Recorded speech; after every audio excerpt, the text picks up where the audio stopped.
નમસ્કાર, આપ જોઈ રહ્યા છો સ્પાર્ક ટુડે ન્યૂઝ। સુરતમાં સ્થાનિક સ્વરાજ્યની ચૂંટણીનો જંગ શરૂ થઈ ગયો છે। અહીં ભાજપ, કોંગ્રેસ અને આમ આદમી પાર્ટીએ પ્રચાર શરૂ કરી દીધો છે। ધારાસભ્ય કુમાર કાનાણીએ સંબોધનમાં કહ્યું કે લોકોને સાચી વાત સમજાવવામાં ભાજપના કાર્યકર્તા કાચા પડ્યા। વોર્ડ નંબર 4ની મધ્યસ્થ કાર્યાલય ખાતે એમએલએ કુમાર કાનાણીએ કાર્યકર્તાઓને સંબોધન કર્યું। વરાછા વિધાનસભાના ધારાસભ્ય કુમાર કાનાણીએ કાર્યકર્તાઓને કહ્યું કે આપણે લોકોને સાચી વાત સમજાવવામાં કાચા પડે। રાઇટ ટુ એજ્યુકેશનમાં લાખો વિદ્યાર્થી પ્રાઇવેટ શાળામાં ફ્રીમાં ભણે છે।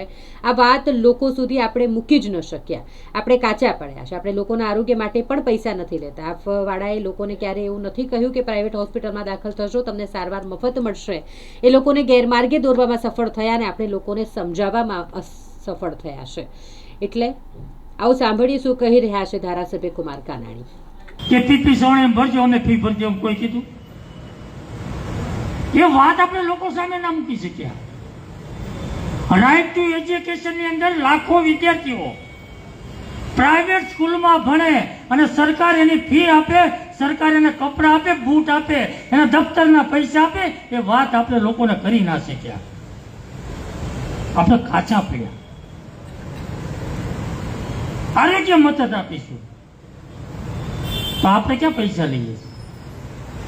આપણા હેલ્થ સેન્ટર, આપણી સ્મીમેર, આપણી સિવિલ આરોગ્ય મફત જ છે। આપવાળા એવું કોઈને કીધું હતું કે પીપી સવાણીમાં દાખલ થાજો, મહાવીરમાં દાખલ થાજો તો તમને મફત સારવાર મળશે, એવું કોઈ કીધું હતું? લોકોને ગેરમાર્ગે દોરવામાં સફળ થયા અને આપણે લોકોને સમજાવવામાં અસફળ થયા। ને એટલા માટે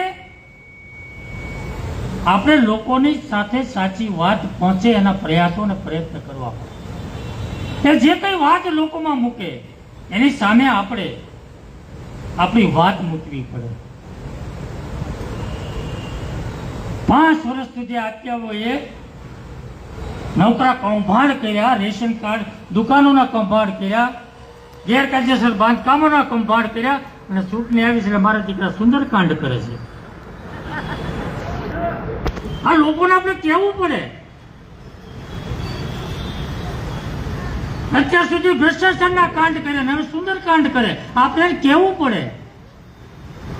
રામ મંદિરનો વિરોધ કર્યો, 370ની કલમનો વિરોધ કર્યો,